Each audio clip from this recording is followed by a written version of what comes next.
Good morning, good noon, good afternoon, and good evening, teachers and classmates. Today, I'll be presenting to you the question: Is food addiction real? Hopefully, by the end of this discussion, we have tackled certain topics in certain parts and helping us answer the question: Is food addiction real? So let us start. It says here, what makes you a so-called food addict? Addict, addiction. Food addiction, so and so, is so-called sometimes as compulsive eating. It is a physical and mental addiction that victimizes not only our mental health, our body, also it is used to describe addiction, and food addiction is used to describe uncontrollable, impulsive need to consume food regardless if they are hungry or not. So, in a sense, food addiction is the uncontrollable need to eat food, even though in certain cases you are not hungry or you are full. There is a need to eat a certain palatable or certain foods.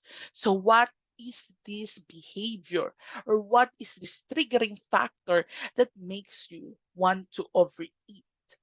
Maybe said that it says that sometimes it's caused by emotion or stress or even rage. And that's why there are certain cases that we like to do stress eating or certain activities that makes us lose control of our behavioral eating patterns. So according and also before anything else, it says I am quoting food addiction, but there is no currently recognized diagnosis for food addiction in the diagnostic and statistical manual. We will talk more about on that later. So the etiology and physiology of food addiction or overeating. So, people with food addiction lose control over their eating behavioral patterns and find themselves spending excessive amounts of time involved with food and overeating. So, we can see here in the chart that there is the start, compulsive overeating and binging. From the compulsive and overeating binging, we will go through here to there is three parts. Increased reward and sensitivity because of overeating, increased impulsivity out of control, not controllable because of overeating, and diminished inhibitory control. With that, because there is a reward system, the overconsumption of palatable food, there is a need for our body, there is an uncontrollable need for our body to consume those. Due to the overconsumption of food, of palatable food, there is there is some things that we experience, such as tolerance. We have tolerance to certain foods, withdrawal. We experience withdrawal system in certain foods and cravings. And also there is social and emotional behavioral difficulties. And this can fall back again into the cycle of overeating and binging. So as we can see here, there is a reward factor that our body is seeking. It increased reward and sensitivity, thus increase in impulsivity and inhibitory control. Thus, there is a need to eat to fill out our cravings, not to feel the withdrawal symptoms and the tolerance and social emotional behaviors and difficulties. So why? The question is why is so why is food so addicting? Why is it so addicting? There are certain studies that food is just as addictive as drugs. It says that overconsumption of food and substance abuse has been linked to overall sensitivity of the reward. So the reward system that our body is seeking. It is common knowledge that we in the Philippines, in a certain and majority parts of the world, are facing the double burden of malnutrition, and overeating or binge eating has a play in that, as there are highly excessive consumption of palatable foods or consumption of foods that are highly processed and sugary or high in carbohydrates, such as chocolates, pastries, and burgers. There is a need to eat those because of the uncontrollable behaviors of eating due to the reward system that our body is seeking. Even though sometimes we are faced with a lot of negative incomes, still there is an uncontrollable desire to eat the certain palatable foods. So when we talk about, let's take a look back and figure out the pathophysiology of the reward system. The reward system that we are trying so hard to fill the void or because thus overeating. So serotonin and dopamine influence the body, interfering in mechanisms that may cause addiction, not only in food and other addictive like substances. High sugar and high carbohydrates mask the feel have this feeling of fullness and satisfaction, and people eat when they are not hungry. Thus, food addicts lose a lot of time for themselves and their family, and they are compensating it with overeating. These studies were looked at and linked that food addiction in obesity demonstrates that individuals with morbid obesity is very dependent on the reward system, serotonin, and dopamine. The reduction in dopamine receptors can lead to compulsive eating behaviors. So serotonin and dopamine have this reward system wherein we have the need to fulfill them to make us happy. That's why they are called happy chemicals. As we can see here in the picture, a dopamine along with endorphin, oxytocin, and serotonin can be found in this part of the brain, thus making the question food addiction is part of the mental health disorders. We will look more upon that later, but it makes you think, am I right? Next. So what's the real score? So is food addiction real? Is food addiction a real diagnosis? It says here, despite the absence, there is not an agreed upon clinical definition. There is not agreed upon clinical diagnosis. The word addiction is so misused, and the clinic and according to the Diagnostic and Statistical Manual of the Mental Health Problems, fifth edition, this is by the American Psychiatric Association. The phrase it may food addiction may be connected into substance abuse, but there is no official diagnosis.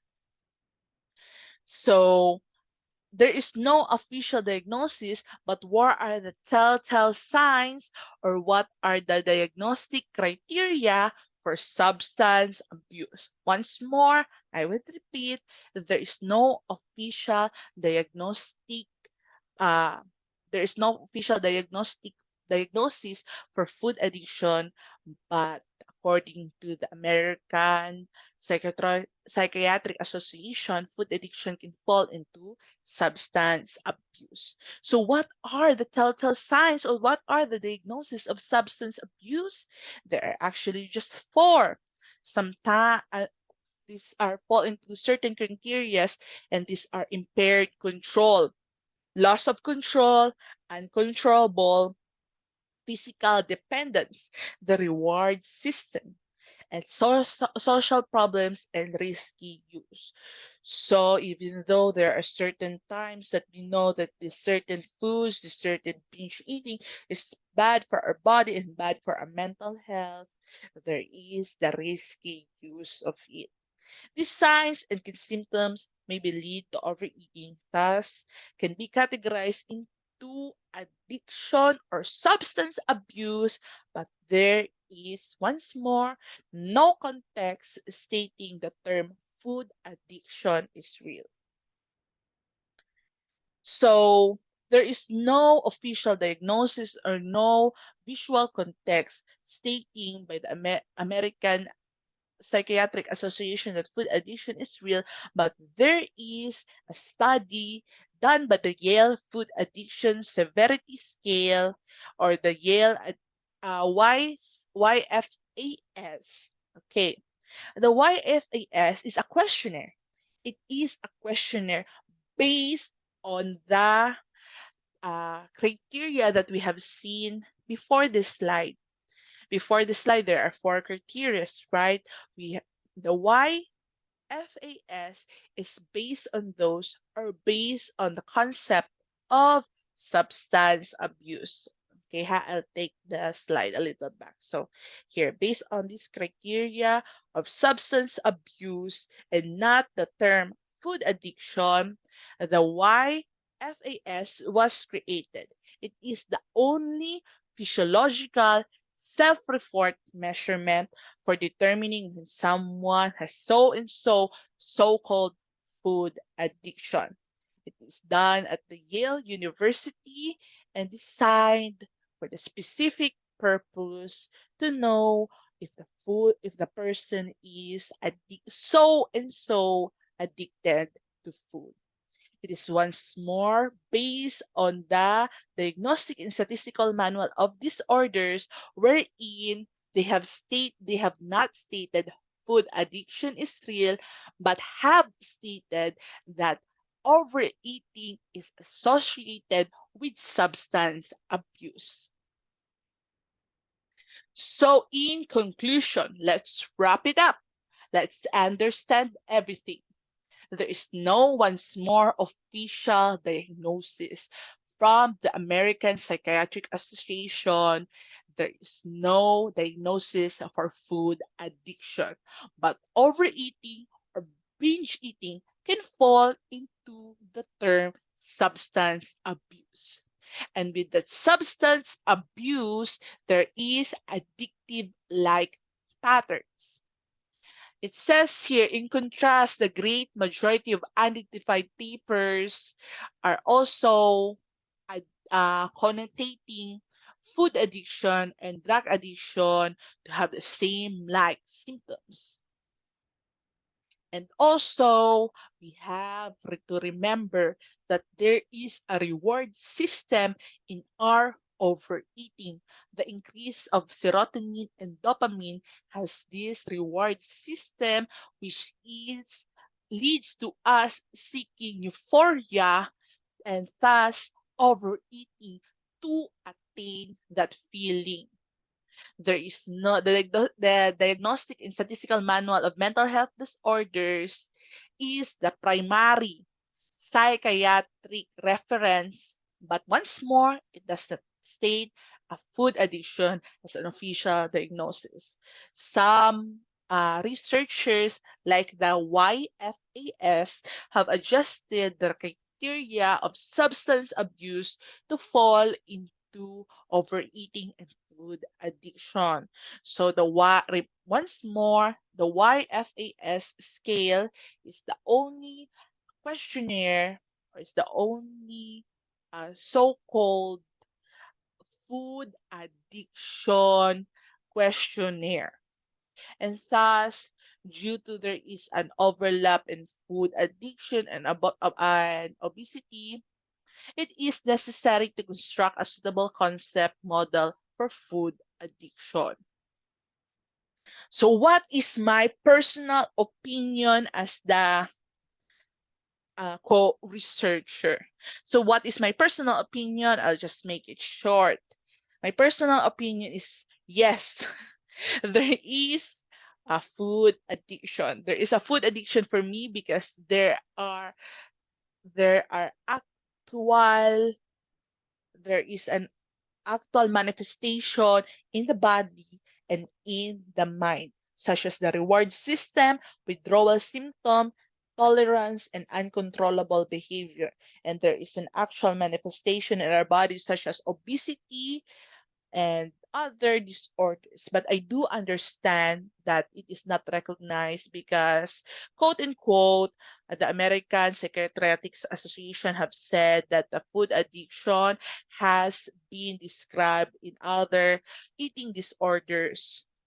And it is a highly debated topic, and literature has shown that there is no official diagnosis. But since it is my personal opinion, I am convinced by the physical and mental manifestation of food addiction that is shown to our body. Thus, I am saying that for me, despite of there's no official diagnosis, food addiction or food addiction as substance abuse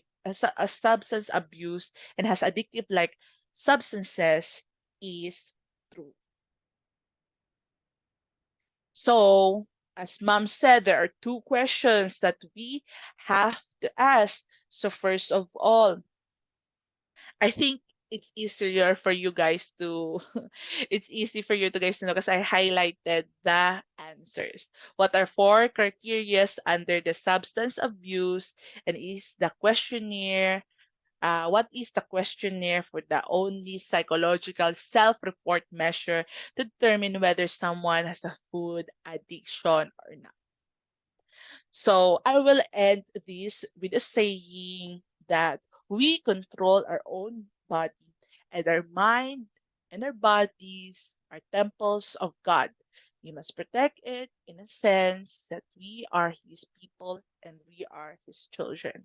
Those who will suffer from other addictive like substances, we hope that the goodness and grace and the Lord Jesus Christ be with us as we, as healthcare workers and other medical professionals, fight the many disorders that are in our people today.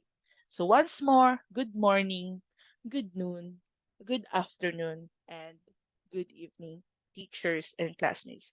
This is RD Gangoso, and I hope it answered your question: is food addiction real?